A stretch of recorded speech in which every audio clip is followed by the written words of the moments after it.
दोस्तों अब तक क्या हो रहा था, एक इलेक्ट्रिक व्हीकल का माहौल बन रहा है इंडिया के अंदर, और ये माहौल बनते बनते अब इतना माहौल बन गया कि भैया टिपर्स में भी ईवीस आ गए। और देखो ये कोई प्रोटोटाइप नहीं है, ये एक्चुअली फंक्शनल ईवी है। 150 किलोमीटर चलता है एक पूरे बार चार्ज करने के अलावा। इसमें 28 टन का GVW यानी कि 10 टायर का ये प्रॉपर टिपर है। अब इस टिपर के बारे में क्या सारी बातें, कौन सी बैटरी लगाई है, क्या सारा इंजन चेंज कर दिया, इंजन की जगह क्या लगा हुआ है, वो सारी चीज़ों के बारे में बात करेंगे। और कितनी देर में चार्ज हो जाएगा, कितनी कीमत में मिलेगा, कब से मिलेगा, कहाँ खरीद सकते हो, क्या माथापोड़ी इसके साथ करनी है, सारी बातें करेंगे। क्योंकि हम यहाँ 3 घंटे से माथापोड़ी करके सारा हमने सीखा है इसके बारे में कि कौन सा गियर बॉक्स आता है, ऑटोमेटिक है, मैनुअल है, सब कुछ बताएंगे। तो अच्छा लगेगा आपको वीडियो, आप आखिर तक वीडियो ज़रूर देखना। अगर सब्सक्राइब नहीं किया है, पहली बार आ रहे हो तो आप सब्सक्राइब कर सकते हो। वीडियो पसंद आएगा तो लाइक कर सकते हो, शेयर कर सकते हो। और A to Z सारी इन्फॉर्मेशन मिलेगी इंक्लूडिंग प्राइस, जो आपको पूरे इंटरनेट पे कहीं नहीं मिलेगी। कंपनी वाले भी किसी को नहीं बताते, हम आपको बताएंगे। दोस्तों देखने में सामने से बिल्कुल अलग लगती है ये गाड़ी। एक्चुअली ये ना आपको कुछ लोगो मर्सिडीज बेंज जैसा लगेगा, कुछ जो है सैनी जैसा लगेगा, अलग सा लगता है एकदम। अच्छा ये ग्रिल में कोई भी हवा वगैरह नहीं जाती। देखो अंदर पैटर्न बनाया है और क्रॉस पैटर्न बनाया हुआ है, बट हवा नहीं जा रही है अंदर। अच्छा क्रोम लगाया हुआ है, देखो प्रीमियम बनाने की कोशिश करी है तो क्रोम लगाया हुआ है। यहाँ पे भी क्रोम दिख जाएगा, लोगो में भी पर्टिकुलर क्रोम है। अच्छा यहाँ पे जो ग्रिल लगाई हुई है ना, ये वाली grill same to same grill है, बट इसमें यहाँ से हवा जाती है। हवा क्यों जाती है? क्योंकि अंदर भैया कूलिंग लगती है। और उसमें आपको देखेगा जो AC लगाया हुआ है ना गाड़ी में, उसके लिए आपको AC के लिए रेडिएटर फैन वगैरह दिख जाएगा, ताकि AC तो कूल होगा ना, AC की कूल करने के हिसाब से चीज़ें लगाई हुई हैं। क्योंकि गाड़ी बैटरी कूल होती है तो बैटरी कूलिंग का बैटरी मैनेजमेंट सिस्टम वो अलग है, हम पीछे समझेंगे। यहाँ आपको लाइट दिखेंगी। अब यहाँ पे देखो टिपर है, 2 लाइट्स मिलती हैं। 2 लाइट्स का मतलब मान लो यहाँ पे भी 2 हैलोजन हेडलैम्प है, पर ये आपको फाइबर यूनिट मिलेगी। ये जो पूरा का पूरा फाइबर का यूनिट है। साइड में आपको कोई इंडिकेटर वगैरह देखने को नहीं मिलेगा। क्यों? क्योंकि वो नीचे दे रखा है। यहाँ पे इन्होंने इंडिकेटर दे रखा है। ये एक फॉग लैम्प टाइप की लाइट है जो सीधे रोड पे मारती है। बहुत ही बढ़िया कंसेप्ट है। हम लगभग बाहर से लाइटें लगवाते हैं, वो खत्म हो गया।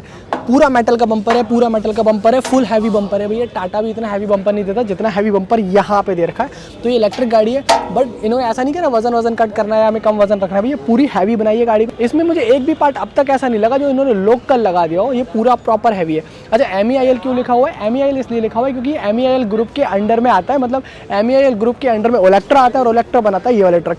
और ओलेक्ट्रा कहाँ लिखा हुआ है? ओलेक्ट्रा लिखा हुआ है भैया यहाँ पे। तो ओलेक्ट्रा लिखा हुआ है यहाँ पे। आपको ग्रैब हैंडल्स वगैरह, शीशे वगैरह साफ करने के लिए मिल जाएंगे।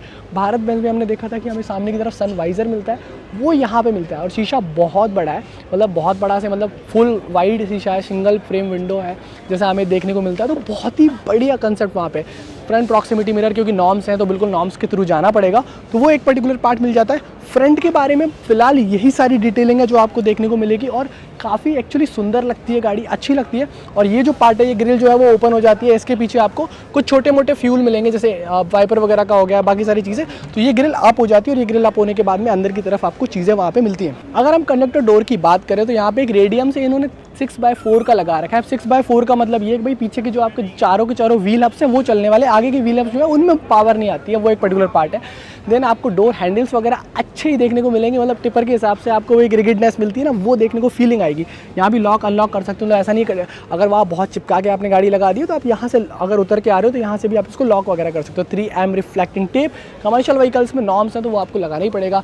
पीछे की तरफ शीशा दे रखा है, क्यों? क्योंकि भैया स्लीपर केबिन आता है इसमें। हाँ जी, इसमें स्लीपर केबिन आता है। ये पावर विंडो है, ये वाली पावर विंडो आती है इसके अंदर।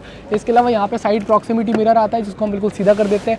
वाइड एंगल मिरर आता है और ये आपका नॉर्मल रियर व्यू मिरर आता है, क्योंकि गाड़ी जो है वो ठीक लंबी है। क्योंकि भैया ये जो है वो 28 टन GVW में पास आता है। आपको नॉर्मल वाले टायर्स मिल जाएंगे, कुछ अलग टायर लगाने की कोशिश नहीं करिए कि इलेक्ट्रिक व्हीकल है तो भैया टायर में छेड़खानी कर दो।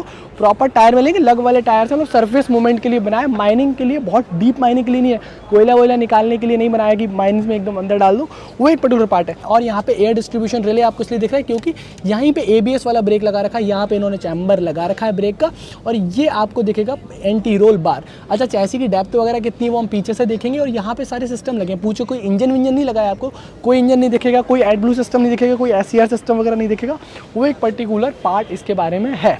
दोस्तों ये जो इसका टिप होता है वो 5 स्टेज में टिप होता है, मतलब 5 स्टेज दे रखी है इसके अंदर, बट इसमें PTO नहीं दे रखा, मतलब गियर बॉक्स डायरेक्ट काम नहीं करेगा। इसको 5 स्पीड टिप करने के लिए आपको क्या करना पड़ेगा, इलेक्ट्रिक पावर जाती है, इलेक्ट्रिक पावर से जो है वो मोटर घूमती है, हाइड्रोलिक वाली हाइड्रोलिक मोटर जिसमें हाइड्रोलिक ऑयल बेचती है, ये 5 स्टेज में टिप कर देता है। मतलब आप ऐसा नहीं है क्योंकि गियर बॉक्स ऑटोमेटिक है तो उसमें से इन्होंने PTO नहीं निकाला हुआ, तो ये ऐसे टिप होता है। इसमें आप सोचोगे कि भैया PTO मिल जाए आपको, नॉर्मली वो मिल जाए, तो वो सारी चीज़ें नहीं मिलने वाली। दोस्तों एयर बनाने के लिए भी देखो यहाँ पे बिजली आती है, मतलब लाइट से ही नीचे वाला मोटर चलता है। जैसे हम लोग क्या करते हैं, हम लोग कंप्रेसर में हवा बनाते हैं अपनी पंचर शॉप के ऊपर, बिल्कुल वैसी हवा बनती है। फिर यहाँ से चारों चीज़ें हवा बनाती है, फिर ये हवा जो है वो निकल के जाती है। निकल के कहाँ जाती है, वो निकल के जाती है हमारी पहियों में। एयर ब्रेक्स वगैरह जो आपके काम करते हैं वो वैसे करते हैं। अब यहाँ गाड़ी की बैटरी आप प्लेस की गई है साइड में, और ये एक बैटरी है, ये दूसरी बैटरी है। तो इस तरह से बैटरी प्लेस है। ये कंप्लीटली मेंटेनेंस फ्री बैटरी है, मतलब इसमें आपको कोई मेंटेनेंस नहीं करना है, आपको तेल पानी कुछ भी इसके अंदर नहीं डालना है। ये आपका प्योर इलेक्ट्रिक का ब्रांडिंग यहाँ इन्होंने लगा रखा है, क्योंकि ये गाड़ी जो है वो प्योर इलेक्ट्रिक है। इसमें कोई भी डीजल, पेट्रोल, LNG, CNG कुछ भी, इथेनॉल विथेनॉल कोई फ्यूल नहीं डलता। वो एक पर्टिकुलर पार्ट है। यहाँ से आप देखो सारा का सारा कुछ भी ऐसा नहीं है जो आपको ऐसा लगे कि यार मतलब यहाँ पे अनशन लगा दिया है। ये very very high voltage lines है, जो आपको ऑरेंज कलर की लाइन्स दिख रही है, इनमें बहुत ज़्यादा वोल्टेज पे करंट आता है। और ये आपको कनेक्टर वगैरह देखो कवर करने की कोशिश करिए। यहाँ पे थोड़े बहुत चीज़ें जो है ना, जो मैनेजमेंट वगैरह की, ये थोड़ी एक्सपोज्ड है, बाकी सब कुछ अंदर दिखेगा।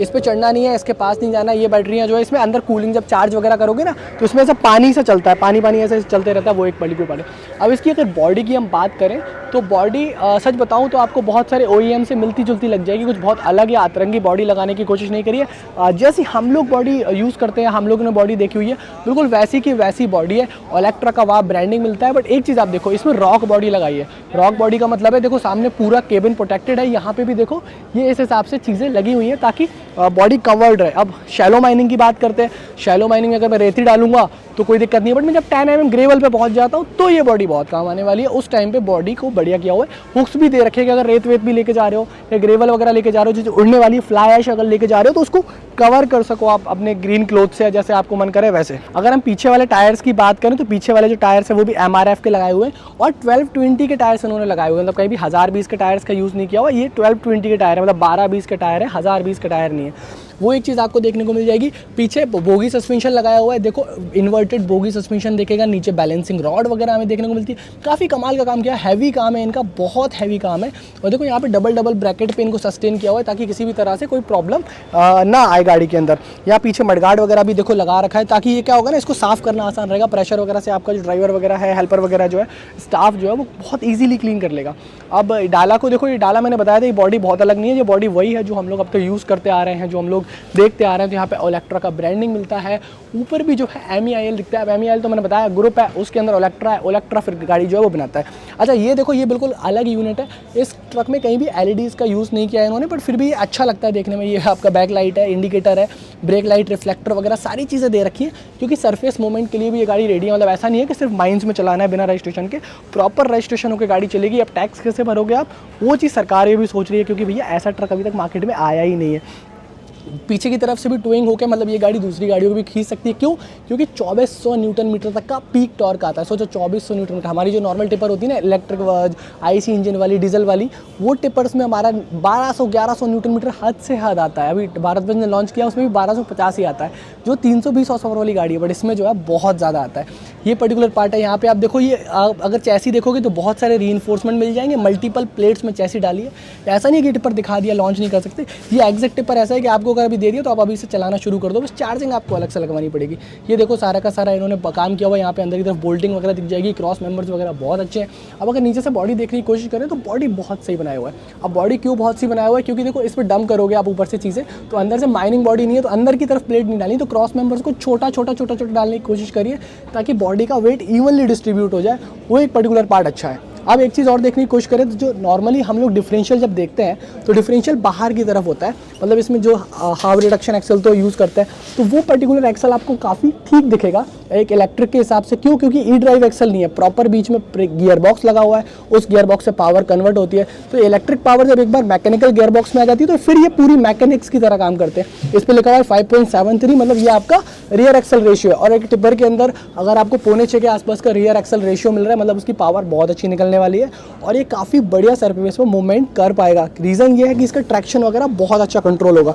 अब एक चीज़ और हम यहाँ देख सकते हैं कि ब्रेक्स वगैरह अंदर की तरफ इंटीग्रेटेड है, एयर चैम्बर्स वगैरह आपको यहाँ दिख जाएंगे, या एयर प्रेशर टैंक भी दिखा हुआ है। और इसका जो है ये दूसरा वाला एयर प्रेशर टैंक लगाया, मतलब ज़्यादा बार पे काम करेगा, लगभग 10 बार के आसपास इसमें एयर ब्रेक्स लगेंगे। और दूसरी बात, इसमें ABS भी आते हैं। मुझे डुअल लाइन ABS का दिख रहा है यहाँ पे, तो ABS आते हैं क्यों? क्योंकि एक नॉर्म भी है, स्टैंडर्ड भी है वो चीज़, और वो चीज़ यहाँ पे आना ज़रूरी है। अच्छा पीछे ऐसा है कि हैवी बम्पर लगा रखा है, मतलब ठीक हैवी लिखा रखा है कि अगर पीछे की गाड़ी जाते में टकरा जाती कोई भी चीज़ हो जाती है तो वो आपको यहाँ पे प्रॉपर मिलने वाला है कि प्रोटेक्शन है। अगर हम ड्राइवर साइड से बात करें तो ड्राइवर साइड से भी ऑलमोस्ट सिमिलर आइडेंटिकल, पहले तो आपको बॉडी दिखेगी, उसके बाद में 12-20 के टायर्स, फ्लैट बॉगी सस्पेंशन, ये सारी चीज़ें कॉमन रहने वाली, कुछ भी अलग नहीं है। बट यहाँ पे आप देखोगे तो एक नॉर्मल टिपर से काफ़ी अलग चीज़ दिखेगी, वो दिखेगी आपको कि यहाँ पे 2-2 बैटरियाँ लगी हुई हैं। अब ये 2 बैटरी उधर थी, 2 बैटरी इधर, टोटल 4 बैटरियाँ हो जाती हैं गाड़ी के अंदर, जो अपने आप में एक टिपिकल बात है। दूसरी चीज़ देखो अपग्रेड को ना, जैसे 4 बैटरियाँ बड़ी बड़ी हैं, इनको जल्दी चार्ज करने के लिए इसमें 4 चार्जिंग के इनपुट्स हैं।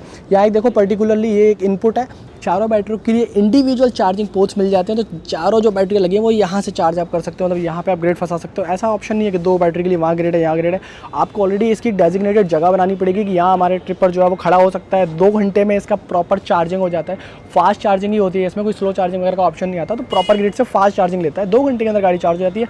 एक बार पूरा चार्ज होने पर 150 किलोमीटर का रेंज ये लोग क्लेम करते हैं। अब बैटरियाँ जो ऑक्सिलरी बैटरी से भाई इंजन में इंस्ट्रूमेंट के पैनल चलाना है, आपको हॉर्न वगैरह बजाना है, गाने वगैरह बजाओगे आप, एसी वेसी डायरेक्ट चलाना है, तो वो यहाँ से कुछ चीज़ें जो इसकी ऑक्सिलरीज पावर होती है वो यहाँ से होती है। ये इस गाड़ी का एक टिपिंग फंक्शन के लिए, मतलब टिप किस चीज़ के लिए, ये केबिन टिल्ट करने के लिए, केबिन को टिप करना है आपको, तो वो आप यहाँ से कर सकते हो। जनरली हम अपने आईसी इंजन वाले ट्रक्स में देखते हैं वो आपको उस तरफ मिलता है, बट यहाँ मिलता है। अब ये कूलेंट वगैरह आपको देखने को मिलेगा हरे से रंग का दे रखा है, हरे से रंग का कूलेंट दिखने में अच्छा लगता है। एक्चुअली हम लोग जनरली टिपर्स में देखते हैं वो पिंक कलर का देखते हैं, बट यहाँ पे अलग कलर में दे रखा है, और अंदर की तरफ आपको बहुत सारी हैवी लाइंस दिख जाएगी। अब मैंने आपको एक चीज़ बताया था कि मैं आपको जो टिपर का जो टिपिंग है वो दिखाता हूँ हाईवे का, तो ये इन्वर्टेड दे रखा है। जनरली हम ये देखते हैं टिपर्स में, तो यहाँ से एक पैटर्न क्रॉस मेंबर रीइंफोर्समेंट करके ऊपर की तरफ लगाया जाता है, बट इसमें नीचे की तरफ लगाया है, रिवर्स वाला लगाया हुआ है, मतलब ये नीचे से जैक खुलेगा, इसका जो पंप है वो ऊपर नहीं खुलेगा, जो आपको सिल्वर वाला पार्ट होता है वो नीचे की तरफ दिखेगा, तो नीचे से ये पावर लगा के टिप करने वाला है। ये थोड़ा सा एप्लीकेशन के साथ पता चलेगा कि जब गाड़ी एप्लीकेशन पे जाएगी तब क्या सारी सीन हो रहा है, तो वो एक पर्टिकुलर इस गाड़ी के बारे में पार्ट है। और यहाँ पे केबिन टिल्ट होने के लिए सारा मैकेनिज्म है, मतलब यहाँ पे सस्पेंशन वगैरह सस्पेंडेड केबिन है, तो वो सारी चीज़ें इस गाड़ी के बारे में है। और ये आपको यहाँ बैटरी के लिए कट ऑफ स्विच वगैरह भी नीचे देखने को मिलता है, तो डरना मत कि कट ऑफ स्विच वगैरह बैटरी के लिए है। पूरा प्रोटेक्टेड है। सेफ्टी मेजर्स के मामले में इन्होंने सारे सेफ्टी प्रोटोकॉल्स फॉलो किए हुए हैं। सेफ्टी में ऐसा कहीं नहीं लगा कि यार ये चीज़ छोड़ दिया वो चीज़ छोड़ दी, सारी छोटी छोटी चीज़ें हैं जो उन्होंने सेफ्टी में कवर की हुई है, वो एक पर्टिकुलर पार्ट है। अब मैं आपको एक चीज़ इस तरफ से दिखाता हूँ जो चीज़ दिखाना बहुत ज़रूरी है। दोस्तों जब इसके गियर बॉक्स की बात करते हैं तो इसमें प्रॉपर गियर बॉक्स लगा हुआ है, बट ये ऑटोमेटिक है। ऑटोमेटिक का मतलब इसको आपको मैनुअली चेंज नहीं करना है, ये ऑटोमेटिक होगा। इसमें मैनुअल मोड आता है, अगर आप चाहो तो मैनुअल मोड में चला सकते हो, बट ये इसको डायरेक्ट मैनुअल मोड में नहीं जाएगा, मतलब ऑटोमेटिक में भी चल जाएगा। वोल्वो में होता है ना हमारा आई शिफ्ट होता है, स्कैनिया में ऑप्टिक क्रूज होता है, बिल्कुल वैसा ही काम करेगा ये। और पीछे की तरफ आप देखो इसमें साइलेंसर वगैरह एडब्लू वगैरह कोई सीन नहीं है। यहाँ पे आप देखो एक प्रेशर टैंक आपको देखने को मिल जाएगा। पीछे की तरफ काफ़ी बड़ा ट्रांसफर केस है, और ये नॉर्मल ट्रांसफर केस है, क्योंकि यहाँ पे देखो आपको प्रॉपर प्रोपेलर शाफ्ट मिलेगी जैसी हमारी नॉर्मल टिपर्स में मिलती है। और यहाँ पे प्रोटेक्शन भी दिया हुआ है कि मतलब नीचे से अगर कोई चीज़ लगती है वो नहीं लगे। और अच्छा खासा ग्राउंड क्लियरेंस गाड़ी का है, मतलब 225 mm प्लस है, लगभग 250 mm के आसपास गाड़ी का जो है ग्राउंड क्लियरेंस होगा। अब यहाँ से आप देखोगे तो वो पर्टिकुलर पार्ट यहाँ पे आपको दिखेगा। सामने की तरफ आपको नॉर्मल लीफ स्प्रिंग सस्पेंशन ही मिलती है, पैराबोलिक वाली नहीं मिलती है, वो एक चीज़ आपको यहाँ देखने वाली होगी। और नीचे से प्लेट वगैरह लगा रखी ताकि ये पूरा प्रोटेक्टेड रहे। ऐसा नहीं है कि मतलब नीचे से कुछ लग जाए या वो चीज़ें, क्योंकि इंजन तो है नहीं आगे की तरफ। ये रिवर्स एलियट टाइप एक्सल आपको यहाँ देखने को मिल जाएगा, ये एक पर्टिकुलर पार्ट है। और आगे की तरफ आपको ड्रम ब्रेक्स ही देखने को मिलते हैं, एयर पे आते हैं, जो कि इतनी सारी बैटरियों को ठंडा करने के लिए यहाँ पे सिस्टम दे रखा है। ये सिस्टम जो है वो बैटरी कूलिंग सिस्टम है, मतलब यहाँ से कूलिंग होती है इस गाड़ी की। और बैटरी मैनेजमेंट सिस्टम आपको यहाँ मिल जाएगा, मतलब ये जो दिख रहा है आपको, ये पूरा BMS सिस्टम है इनका, मतलब बैटरी मैनेजमेंट सिस्टम। तो जो भी आप चार्ज करोगे बैटरियों से पावर पहले यहाँ आएगी, यहाँ आने के बाद पावर यहाँ पे जाएगी। यहाँ पे गाड़ी की जो बैटरियाँ वगैरह वो ठंडा करने का लिक्विड वगैरह देख लेगा कि भाई गाड़ी जो चल रही सही है, चार्ज वगैरह प्रॉपर है। और यहाँ से फिर ये एक तरीके से इंजन का काम करता है, क्लच का काम करता है, और यहाँ से फिर पावर जाएगी ये वाले गियर बॉक्स में, और ये गियर बॉक्स से पावर जाती है फिर व्हील्स के अंदर। तो ये सारा सिस्टम है इसके अंदर, मतलब ये एक तरीके से आप कह लो कि यही गाड़ी का इंजन है, जो दिमाग है गाड़ी का वो यहाँ पे है। तो चार्जर, ये जो बड़ी बड़ी केबल्स आपको दिख रही है, चार्ज पहले यहाँ आता है, फिर इसके अंदर जाता है, फिर ये वाली मोटर घूमती है, इलेक्ट्रिक मोटर, इसके पीछे फिर गियर बॉक्स है, और फिर वहाँ से चीज़ें जो है रोल आउट होती हैं। ओलेक्ट्रा ने ये टिपर का केबिन अभी तक किसी को नहीं दिखाया, पूरे भारत में कहीं भी इस केबिन को नहीं खोला गया है। अगर आप ऑब्जर्व करोगे इसकी विंडोज से, जैसे मैंने स्पाई शॉट्स लेके आपको दिखाने की कोशिश की है, तो इसमें मैंने बताया ऑटोमेटिक गियर बॉक्स आता है, जिसमें डेफिनेटली एक मैनुअल मोड जरूर आएगा, यानी कि इसके अंदर आपको कोई भी क्लच देखने को नहीं मिलेगा। इसके अलावा इसका स्टीयरिंग व्हील 4 स्पोक का आता है, दिखने में काफी बढ़िया डायमीटर का लगता है, 100% टिल्ट और टेलीस्कोपिक स्टीयरिंग रहने वाला है। इसके अलावा आप देखो तो ड्राइवर के उल्टे हाथ की तरफ या कंडक्टर और ड्राइवर के बीच में आपको गाड़ी का टिपिंग लेवर और हैंड ब्रेक मिलने वाला है। पीछे की तरफ आपको 2 बॉटल होल्डर्स भी देखने को मिलेंगे। इसके अलावा कंडक्टर को डैशबोर्ड पर थोड़ी सी सामान रखने की जगह, एयर वेंट्स और फ्लैट फ्लोर आता है। इसके अलावा 3 अलग अलग सीट्स मिलती हैं आगे की तरफ, ड्राइवर, कंडक्टर और एक और व्यक्ति को बैठने के लिए। सबसे कमाल की बात जो कि भारत में अब तक किसी के पास में नहीं है, इन्होंने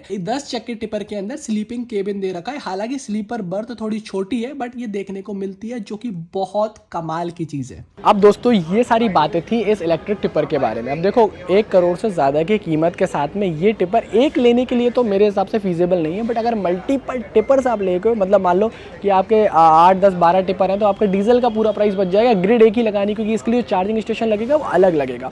इतनी सारी बैटरियाँ हैं भाई, चार्ज करने में ज़रूरत पड़ेगी, तो वो सारी चीज़ें हैं। 1 करोड़ प्लस के लिए 10 टायर टिपर के लिए अब कीमत आपके बिजनेस पे बेटर बैठती है, खरीद सकते हो नहीं खरीद सकते हो वो आप पे डिसाइड करता हूँ। बाकी 150 किलोमीटर चलता है भैया एक चार्ज के अंदर में, और लगभग 16 टन का इस खाली गाड़ी का वजन है। 12 टन के आसपास ये लोड लेके जा सकती है, जिसमें 150 किलोमीटर की आपको रेंज मिलेगी। तो बस अब कुछ ऐसे सवाल है आपको जो आपको पूछना है मुझसे या अलग से पूछना है तो नीचे कमेंट बॉक्स खुला हुआ है, वहाँ पूछ लो। चैनल सब्सक्राइब नहीं किया है तो सब्सक्राइब कर लो। हम ऐसे एक्सक्लूसिव वीडियोस आपके लिए बहुत सारे लेके आते रहते हैं। और लाइक कर सकते हो, शेयर कर सकते हो, दोस्तों के साथ बांट सकते हो व्हाट्सएप स्टेटस वगैरह पे। मिलेंगे आपसे बहुत जल्द ऐसी किसी वीडियो में, तब तक के लिए नमस्कार, जय हिंद, वंदे मातरम।